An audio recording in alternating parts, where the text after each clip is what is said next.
सबके होश तब उड़ गए जब माँ सरस्वती ने यह कहकर माँ लक्ष्मी को श्राप दे दिया कि भगवान विष्णु तुमसे सबसे अधिक प्रेम करते हैं, और इसी श्राप के कारण माता लक्ष्मी को पृथ्वी पर तुलसी के रूप में जन्म लेना पड़ा।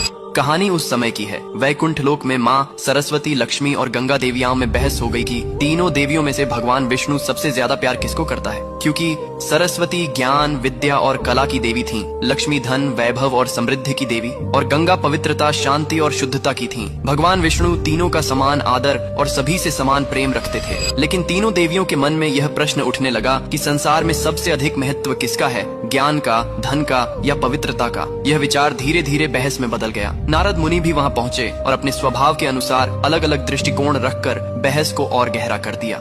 इसी दौरान माँ सरस्वती के मन में एक आशंका जन्म लेने लगी। उन्हें लगा कि भगवान विष्णु का ध्यान अब ज्ञान से अधिक धन और पवित्रता की ओर जा रहा है। कभी कभी विष्णु का गंगा के प्रति विशेष स्नेह देखकर सरस्वती के मन में ईर्ष्या और असुरक्षा उत्पन्न हो गई। उन्हें लगा कि ज्ञान का महत्व कम होता जा रहा है। जब सरस्वती ने इस विषय पर माँ लक्ष्मी से समर्थन चाहा, तो लक्ष्मी ने किसी का पक्ष नहीं लिया और शांत रहने का प्रयास किया। लेकिन यही शांत रहना ही माँ सरस्वती को धोखे जैसी लगी। क्रोध और भावनाओं में बहकर उन्होंने लक्ष्मी को श्राप दे दिया कि तुम वैकुंठ छोड़कर पृथ्वी पर पौधा रूप में जन्म लोगी। और इसी श्राप के कारण कहा जाता है कि धरती पर माता लक्ष्मी ने तुलसी का रूप धारण किया। ये श्राप सुनकर लक्ष्मी दुखी हुई, लेकिन उन्होंने उसे शांत भाव से स्वीकार किया। उसी क्षण माँ गंगा भी क्रोधित हो